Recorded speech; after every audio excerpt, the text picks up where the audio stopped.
makapag-aaral ng kanyang banal na salita. At salamat din po sa inyo lahat na tayo po ay nagkasama-sama upang tumanggap ng pagpapala ng ating Panginoon. At sana po regular na po natin gawin ang pagsubaybay sa programang ito at tayo po makinabang na lahat sa salita ng ating Panginoon.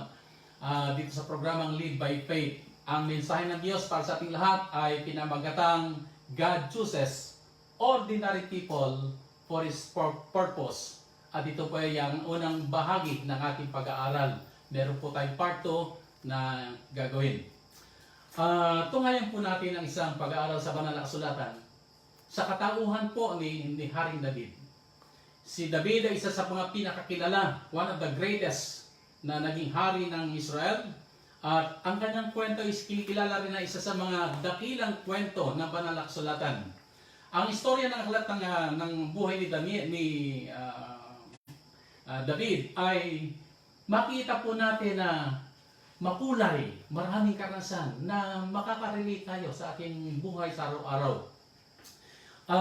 Tunghayan po natin ang lalaki ng Diyos na sa banal na kasulatan ay tinawag a man after God's own heart. Si David ay isang ordinaryong tao lamang. Kagaya po natin, ordinaryong tao. Pero meron po siyang magandang mga karanasan na sasabihin natin na kapupulutan natin ng mayamang mga aral. Meron siyang mga strengths and weaknesses, kagaya po natin. Meron din po siyang maraming mga pagtatagumpay at marami rin mga kabiguan, kagaya rin po natin. Subalit kung ating pong babasinin si Haring David, ay meron din siyang mga natural inclinations. Yung mga hirati ng laman. At kung mapapansin po natin, he was guilty of great offenses. Naranasan niyang magsinungaling, ang mga lumiya, ang pumatay. Sa ganitong mga karanasan makita natin, nagsuffer din siya ng napakaraming paghihirap na higit sa ating maaaring mapagdaanan.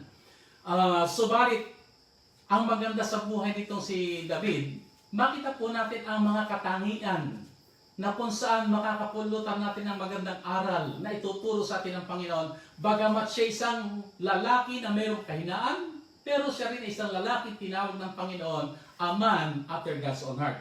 Now, paano ito nangyari? At paano rin tayo, kagaya ni Haring David, na ordinaryong mga tao, pero maaaring maging mga lalaki at mga babae na after God's own heart.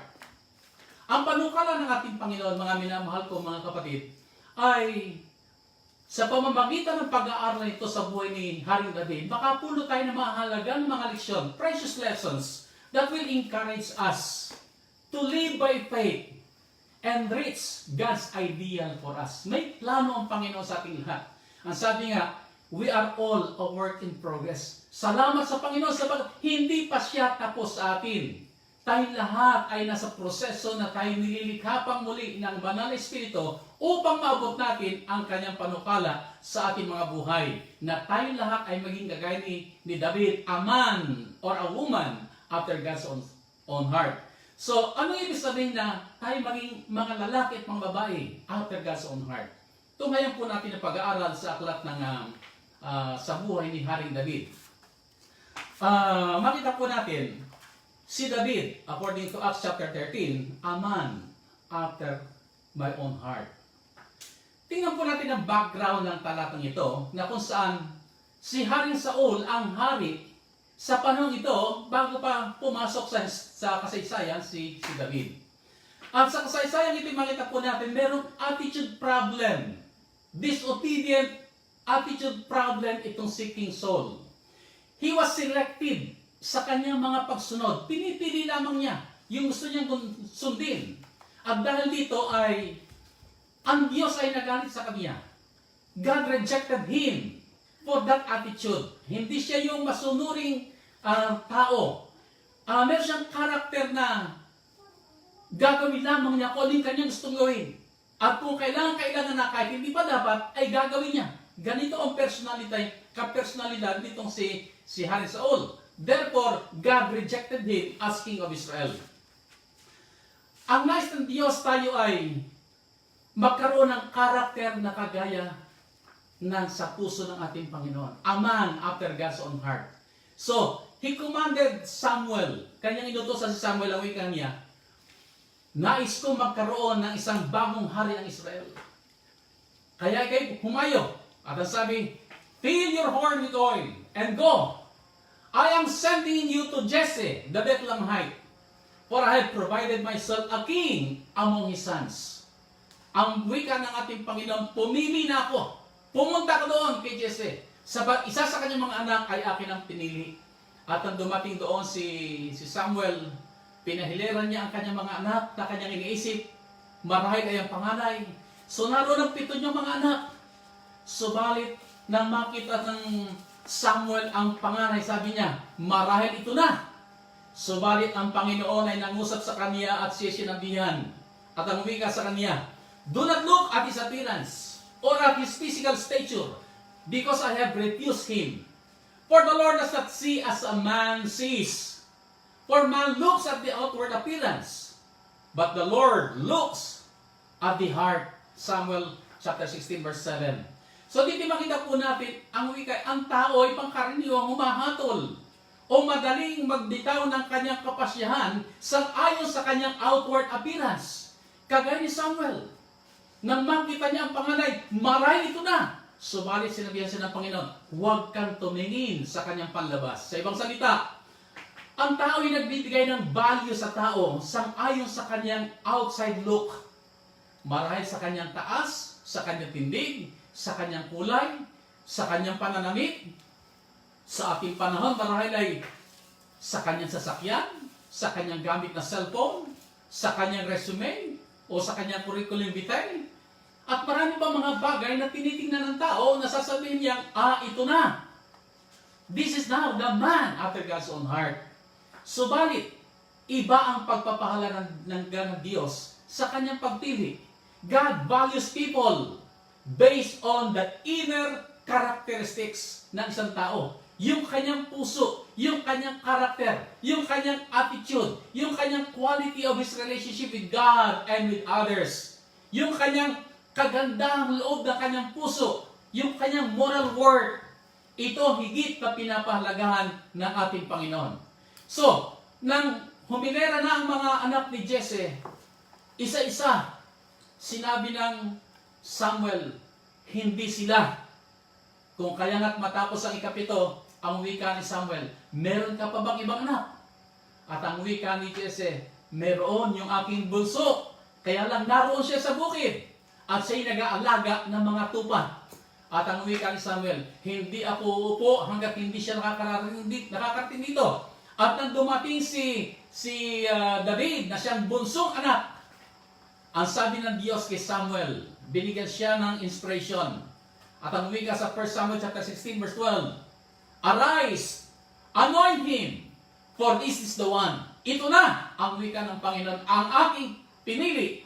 Siya yung pahira na ng langis, sapagat siya ang susunod ng hari, magiging hari ng Israel. Pansinin po natin, David was not chosen, or he was chosen not because of his ability. Siya pinili, hindi dahil siya yung magandang kanyang katindigan. No. Siya pinili ng Panginoon sapagat nakita ng Diyos ang kanyang puso. At yon ang after ang Panginoon. Si David had a heart that is sensitive to the things of God. Ang pinapahalagahan ni David, ang mahalaga kay David, yung kanyang puso na maganda sa paningin ng ating Panginoon. So David had an obedient heart. And that made him a man after God's own heart. Whatever role his father asked him to do, ano man yung iutos sa kanya ng kanyang ama, siya sumusunod. Pag sinabi siya, anak, David, pumunta ka doon, siya'y pumaparoon. Kapag sinabi ng kanyang ama, pumarito ka, siya'y pumaparito. Siya'y sumusunod, willingly obeyed his father. At nakutusan siya, anak, pumaroon ka sa iyong mga kapatid, dalan mo sila ng pagkain. Siya'y madali rin sumusunod. Meron siyang willing heart, willingly obeyed ang mga pag-uutos na binibigay sa kanya. At nang ang hari Saul din ay magbigay ng pag-uutos sa kanya, pumarito ka at ako yung tugtugan ng mga magagandang mga panugtong sa iyong heart, he willingly obeyed. Si David, minamahal ko mga kapatid, mga kaibigan, ay isang bata, trained from his youth to obey. Meron siyang training na kung saan siya palaging handa na sumunod, willing and ready to serve. Yan po magandang characteristics nitong si Haring David. So, dito makita po natin, God is more interested not in how talented we are, not in how much we can accomplish, but whether we are willing to do what He wants us to do. So, kumusta tayo mga kapatid, mga kaibigan? Ating bang sinasanay ang ating mga sariling maging masunurin sa Panginoon na kung ano man ang kanyang iutos, tayo'y handa, ready to serve, willing to serve, love to serve the Lord with all our heart. Yan po ang hinahanap ng Panginoon sa mga lalaki at mga babae na tinatawag niyang a man after God's own heart. Sa para sa Diyos, to obey is better than sacrifice. Yan ang wika sa 1 Samuel chapter 15, verse 22. Higit na mas mabuti ang sumunod kaysa mga handog na inialay. So, kamusta tayo mga kapatid? Are we willing to do whatever God wants us to do? Regardless of the cost. Regardless of the pain. Regardless of the consequences. Pansinin po natin mga kapatid, mga kaibigan, God rejected Saul as king of Israel because of the selective obedience. Ito kasi si Saul, pinipili lamang. Kamusta tayo? Tayo kaya'y namimili din lamang ng mga susundin. Meron tayong tinatawag na mga kautusan ng Diyos. Gusto ba nating sundin lamang yung para bagang convenient at ikabubuti natin at madali sa atin? O handa tayong sumunod anuman ang pag-utos ng ating Panginoon? God decides that each one of us will give our 100% obedience to His will. David had a faithful heart. Hindi lamang si David merong pusong masunurin, an obedient heart. He learned the priceless lessons of faithfulness in doing yung mga ordinaryo mga gawain sa araw-araw na kanyang responsibilidad bilang isang tagapag-alaga ng mga tupa. Sinanay ni David ang kanyang sarili. Siya'y maging tapat sa lahat ng kanyang ginagawa. Ito man ay mga routine na gawain, ginagawa niyang mayroong katapatan. And faithfulness prepared him for greater responsibilities. So when Samuel asked for David, nang hanapin siya ni Samuel at nang ipatawag siya, siya'y nagpahayag ng katapatan na sumunod anuman ang ipag-uutos sa kanya ng ating Panginoon. As a faithful shepherd, he placed his life to protect yung mga kawan na kanyang inaalagaan. Makita po natin, si David ay hindi isang hireling o yung parapagang tagapag-alaga lamang na sinusweldohan na kulang sa malasakit sa mga kawan. Iba, kanyang pinahayag na siya'y nakahandang ibigay niya ang kanyang sarili, ang kanyang buhay para lamang ipagtanggol, para lamang iligtas ang mga tupa sa mga sumasalakay na mga mababangis na mga hayop sa kanyang kapaligiran. David had a faithful heart, ready to risk his life for the sheep. Yan po ang magandang katangian ni David. When David was called by the king, upang siya'y gumawa ng panugtog sa kanyang heart, he faithfully played his heart to refresh the king. So every time na kanyang ginagamit yung heart na yon, ay naaliw at umaalis ang masamang espiritu sa Haring Saul. And even with the time when came na ang hari ay naging paranoid over David's popularity, jealous of him, hated him, did him injustice, relentless in hunting him, and attempted to kill him in many instances. In fact, 4 na beses pinagtangkaan ni Haring Saul si David. Subalit si David ay nag-express pa rin ng kanyang faithfulness to the king by not taking his life when given opportunities. Nang nagtatago na itong si David, nagkaroon siya ng pagkakataon samantalang siya tinutugis. Nagkaroon siya ng maraming pagkakataon, mapatay din si Haring David, si Haring Saul na naghahangad ng kanyang buhay. Subalit ipinahayag niya ang kanyang faithfulness sa hari sa pamamagitan ng hindi niya pagpatay sa hari. At kanyang dineclare in 1 Samuel chapter 26 verse 23, "May the Lord repay every man for his righteousness and his faithfulness. For the Lord deliver you into my hand today, but I would not stretch out my hand against the Lord's anointed." Yan po mga kapatid, mga kaibigan, ang napakagandang katangian nitong si David. Siya isang lalaking tapat. Kinilala niya na ang hari ay inanoint ng Diyos. Bagamat si Haring Saul ay tumalikod na sa Panginoon, subalit kinikilala pa rin niya. Ang hari ay pinili pa rin. Ang hari ay kinilala pa rin hari na kanyang pinagtatapatan sa kabila ng mga masamang ginawa sa kanya. For this reason, dahil dito, ang Diyos ay nasumpungan siya na isang lalaki, a man after God's own heart. Na siya may pusong masunurin at siya may puso na tapat sa anumang bagay na masumpungan gawin ng kanyang mga kamay. Like David, are you faithful in whatever you do? So tingnan natin ang ating mga sarili ngayon. Ating pinag-aaralan ng magandang karanasan ni Haring David o si David sa kanyang kabataan. At nasumpungan natin, siya mabuting halimbawa na ating tularan. Tayo ba ay tapat sa lahat ng mga bagay na ipinagkakalob sa atin ng ating Panginoon? Hindi lahat ay tinawagan para maging hari.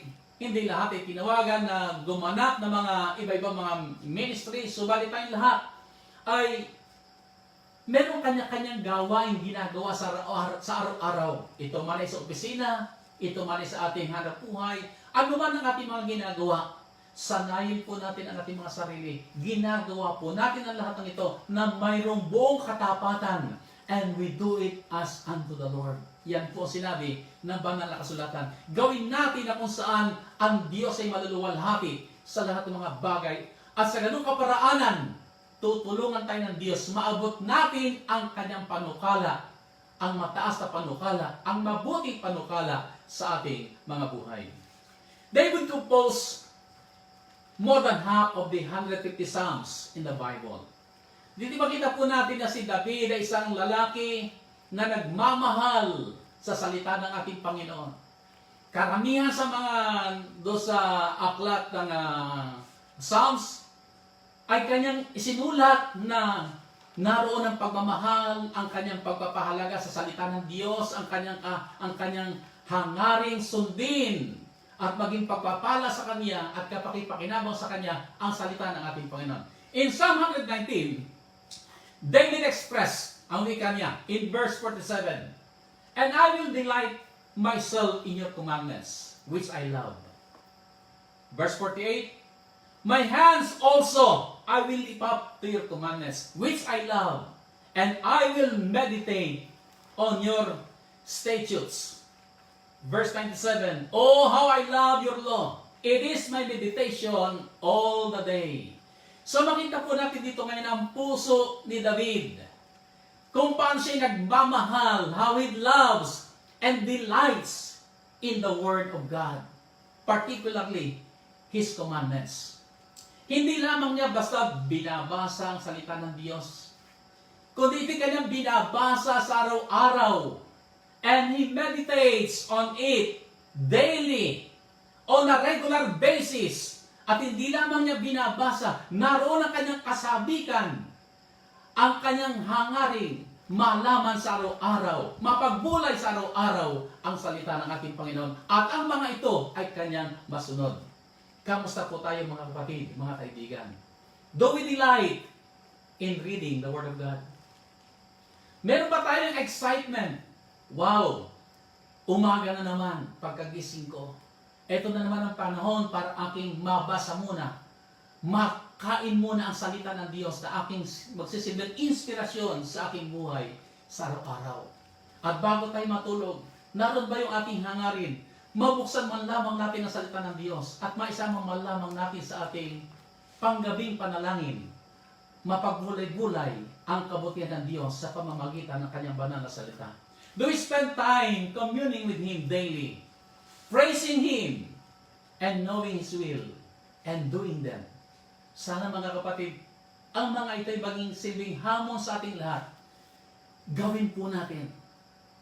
I-develop po natin. Sanayin po natin ang ating mga sarili. Gawin na po nating practice. Gawin na po nating lifestyle na kinasasabikan sa araw-araw ang salita ng Diyos ay ating pong malaman.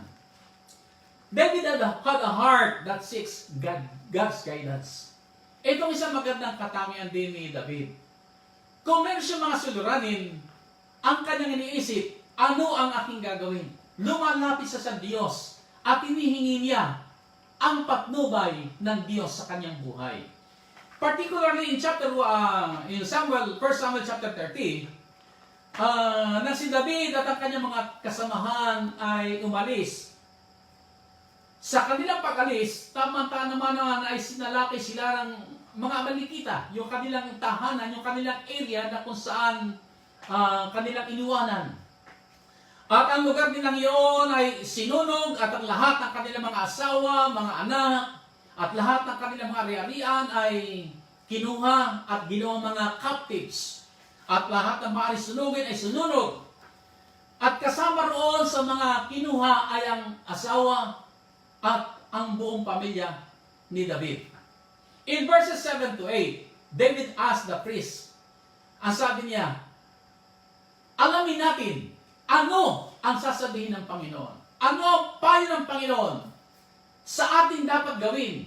Yan yamang kinuha ang lahat nating mga kasamahan. At ganito po ang wika. Sa kanyang inquiry, shall I pursue this troop? Shall I overtake them? At ang Diyos ay sumagot, pursue, for you shall surely overtake them, and without fail, recover all. Narito po ang napakagandang karanasan. Si David ay kumukonsulta. Humihingi ng patnubay, Panginoon, meron po akong gagawin. Bigyan mo ako ng karunungan. Bigyan mo ako ng patnubay. Ano ang aking gagawin? He inquired of the Lord. Ano ang aking gagawin? Aking mga habulin. At ang Panginoon sumagot, habulin mo sapagat makukuha mo lahat, silang lahat ng mga kinuha mula sa inyo. So David pursued after the Amalekites. At namasumpungan sila, samantalang ang mga Amalekites ay nagdiriwang, nagkakantahan, naglalasingan, nagkakatuwaan, merry-making. Then that's the time David attacked them. At nasili sa lakay ni David. At kasama ang kanyang kasama na wika sa verses 18 and 19. So David recovered all that the Amalekites had carried away. And David rescued his 2 wives. And nothing of theirs was lacking. Either small or great, sons or daughters, spoil or anything which they had taken from them. They recovered all. Nakuha nila ang lahat ng mga kinuha sila sa kanila. At hindi lamang nila nakuha yung mga bagay na talaga sa kanila, kundi yung mga iba pang mga ari-arian na mga Amalekites at ang iba pa nilang mga kasaganan na sa kanila ay kinuha rin ng ating nitong si David at ng kanyang mga kasamahan. So David had a heart that seeks God's guidance. Ikabubuti natin ng aming mahal kong mga kaibigan kung ating susundin ang magandang payong ito ng ating Panginoon. Ang magandang karanasang ito ni David, na anuman at bago man tayo gumawa ng mahalagang bagay, idulog muna natin sa ating Panginoon. Anumang bagay na mahalaga, lalo tigit, ikaw'y pipilin na mapapangasawa, o lilipat ng iyong titirahan, anumang bagay na mahalaga, anumang bagay, dalhin muna natin sa Panginoon. Ikonsulta muna natin. At ito'y magiging kabubuti natin. At ang Diyos ay gagawa ng direksyon sa ating mga buhay upang tayo'y hindi mapariwara ng ating buhay. David had a heart that trusts God. Dito makita po natin si David ay mayroong puso na nagtitiwala sa Diyos. Alam po natin isa sa kwento nitong si David sa kanyang buhay ay yung kanyang pakikipaglaban kay Goliath. Goliath was a giant, war champion of the Philistines. Siya kinatatakutan sa kanyang taas, sa kanyang laki, sa kanyang tindig, 9 feet high, at mula ulo hanggang paa, balutan sa kanyang mga kasangkapan, sa kanyang armor.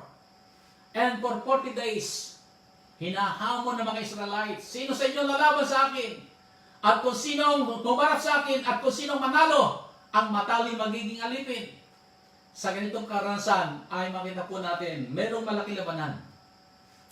Tama-tama naman, inutusan ng Jesse si David at ang wika niya, puntahan mo yung mga kapatid, dalhan mo ng pagkain. So nagparoon siya sa lugar at doon ay kanya narinig na hinahamon ni Goliath ang Israelita at hinahamak ang Diyos. At sapagkat wala man lamang makalaban, makaharap, wala man lamang tumindig para harapin ang Goliath, walang maglakas loob. Ang bawat isang Israelita ay takot. Walang lakas ng loob na humarap. Dahil dito, ang David ay nag-volunteer ng kanyang sarili at kanya pinahayag ang kanyang sarili. Ako ang aharap. Napansinin po natin, bakit kaya ito nagawa ni David? Anong meron siya? Anong kanyang ipinagmamalaki? Pansinin po natin, si David, una at higit sa lahat, kilala niya ang kanyang Diyos. At yun ay napakahalaga. This is a basic, foundational principle as we face our giant. Kilalanin natin ang ating Diyos. At pagkatapos, kanyang binalikan ang kanyang nakaraan. At naunawaan niya ang patnubay, ang pagliligtas na ginawa sa kanya ng Diyos. Kung paano siya iningatan mula sa mga mahihirap na karansan. At ang wika niya, kung paano iningatan ng Diyos sa nakaraan, ako'y kanyang ililigtas din sa kamay ni Goliath. And he confidently said, verse 34, your servant used to keep his father's sheep. Ito ang kanyang pahayag ngayon sa Haring Saul. Ipinapakita niya ngayon ang kanyang credential. Bakit siya harap? Anong meron siya? Bakit niya magagawa yon? At ang wika niya, your servant used to keep his father's sheep. And when a lion or a bear came and took a lamb out of the flock, verse 35, I went out after it and struck it and delivered the lamb from its mouth. And when it arose against me, I caught it by its bird and struck and killed it. Ito ang pagpapahayag ni David. Ipinapakita niya ang kanyang credential. Pwede niyang harapin. Verse 36, your servant has killed both lion and bear. And this uncircumcised Philistine will be like one of them, seeing he has defied the armies of the living God. Dito po'y makita po natin. Verse 37, the Lord, ang wika niya, who delivered me from the paw of the lion and from the paw of the bear, he will deliver me from the hand of the Philistines. Dito po'y pinakita ito po isang deklarasyon ni David ng kanyang pananampalataya, ng kanyang pagtitiwala sa ating mahal na Diyos. At pansinin po natin, si David ay hindi nag-claim ng anumang kakayahan sa kanyang sarili, kundi kanyang pinahayag ang lahat ng ito'y nagawa niya sa lakas at kapangyarihan at biyaya ng ating Panginoon. Kanyang kinilala, the Lord who delivered him from the lion and the bear. Ang Diyos na ngayon na kanyang pinagtitiwalaan ang magliligtas din sa kanya sa kamay ni Goliath. Naunawaan ni David, ang Diyos, kapag tayo nagtiwala sa kanya, at ito'y subukan niya, naranasan na niya, iniligtas siya ng Diyos, kung magkagay ng kanyang wika, ililigtas din niya ako muli sa kamay ni Goliath. Makita po natin, David saw God. Nakita niya ang Panginoon kung paanong gumawa sa kanyang buhay. At siya nagtiwala. He trusted God. At ibinigay niya ang kanyang confidence, pagtitiwala sa ating Diyos. At kanyang winika kay Goliath naman. Verse 45, nangaharapin na niya si Goliath, ang wika niya, you come to me with a sword, with a spear, and with a javelin.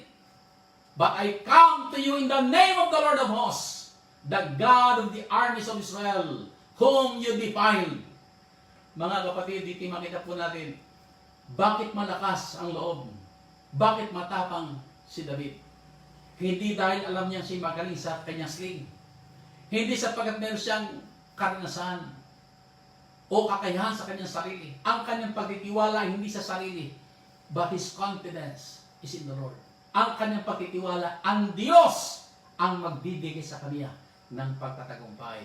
Verse 46, ang pagpapatuloy ni David, this day, the Lord will deliver you into my hand, and I will strike and take your head from you, that all the earth may know that there is a God in heaven. Pansinin po natin, ito sinabi ni David sapagkat natinig na David kung paano hinahamon ni Goliath ang Diyos ng Israel. Kung paano niyang nilibak, binaliwala, hinamak ang Diyos ng Israel. At dahil dito, ipinakita niya, may Diyos ang Israel. Verse 47, then all this assembly shall know that the Lord does not save with sword and spear, for the battle is the Lord's, and He will give you into our hands.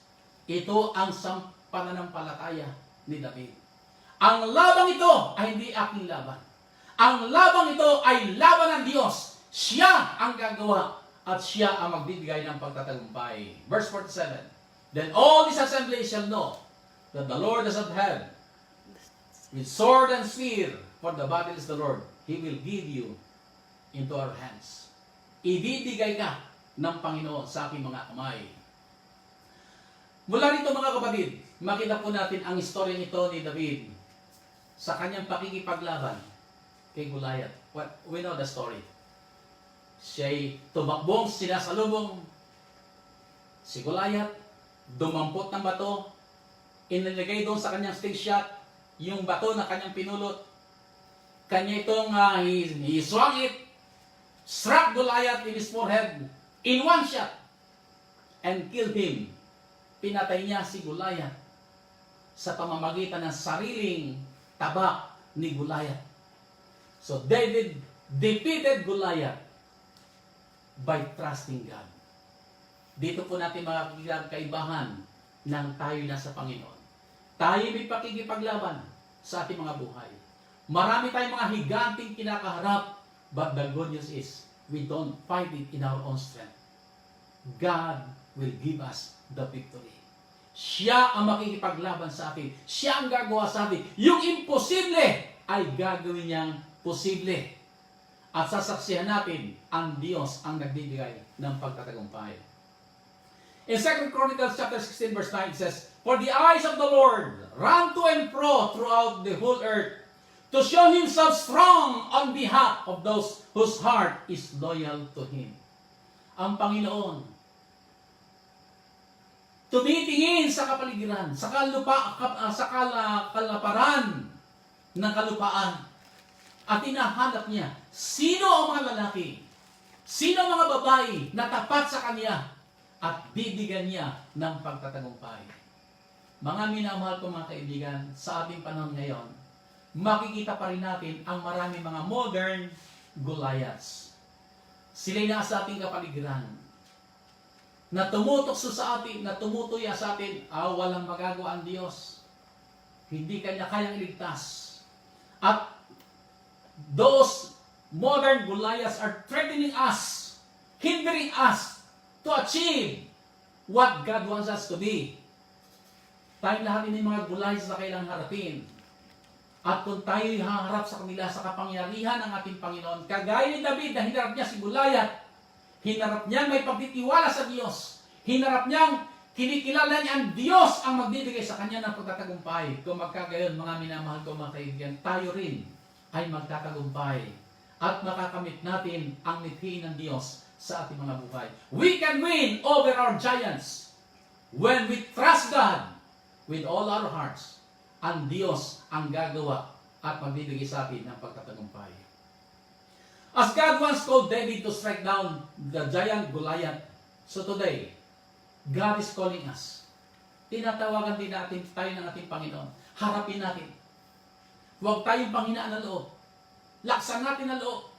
Nakita na natin ang kapangyarihan ng Panginoon sa ating buhay sa nakaraan.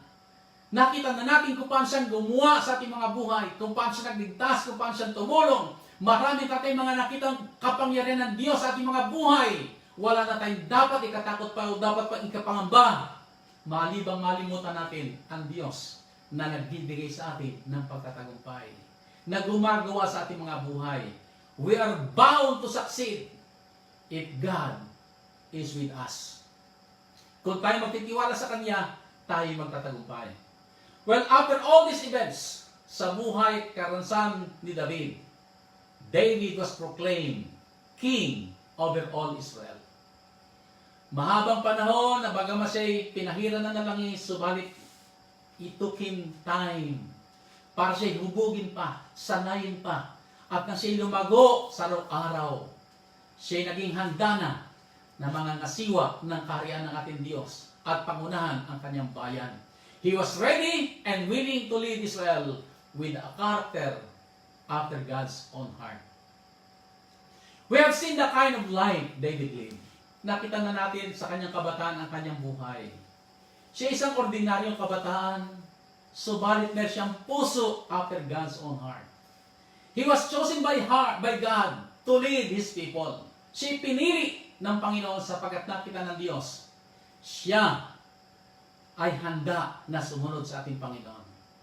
Ipinakita niya yung kanyang quality of character that God longs to see to His people, in His people. Later, we will see his life story, kung paano sa pamamagitan niya at ng kanyang lahi, lumabas ang ating Panginoong Hesus at siya'y naging ninuno ng ating Panginoong Hesus sa pagdating niya dito sa lupa. Ito isang napakalaking karapatan na si David ay kinilala isang magiting na lalaki, hindi dahil sa kanyang galing, kundi sa kanyang pagtitiwala, sa kanyang pananampalataya, sa kanyang pangahawa, sa kanyang pagiging malapit sa ating Panginoon. David had an obedient heart. At tayo maninanyayahan ng ating Panginoon, magkaroon din tayo ng puso na handang sumunod, ready and willing to serve God with all our heart. Meron siyang puso na tapat sa ating Panginoon. Meron siyang puso na nagmamahal sa salita ng Diyos. Iniingatan niya ito sa kanyang puso. Meron siyang espiritu na kung saan hinahanap niya ang patnubay ng Panginoon sa kanyang buhay. At higit sa lahat, si David ay nagpakita sa atin ang napakagandang halimbawa kung paano siya ay nagtiwala sa ating Diyos. Ano man ang karansan ng kanyang buhay. Ito ang mga mahalagang lesson na ating mapupulot at maaaring piliing maging karanasan sa kwentong ito ng ating pag-aaral. God is looking at our heart attitude. Siya tumitingin sa bawat isa atin. At siya naghahanap ng mga lalaki at mga babae na kanyang iyahanda upang kung magkagayon, sila ay maging tagapagmana ng buhay na walang hanggan. At maging sa lupa pang ito, mabigyan tayo ng mabibigat na mga karansang tutulong lamang sa atin upang tayo ma-level up, upang tayo higit na maging pinagpala at malagay sa karanansang tayo ay higit na mga pinagpalang mga lalaki at mga babae na iyahanda ng Panginoon upang maging kapakipakinabang sa lupang ito. Mga minamahal kong mga kaibigan, inanyayahan tayo natin Panginoon ngayon. Pasyahan po natin sa biyaya ng Diyos.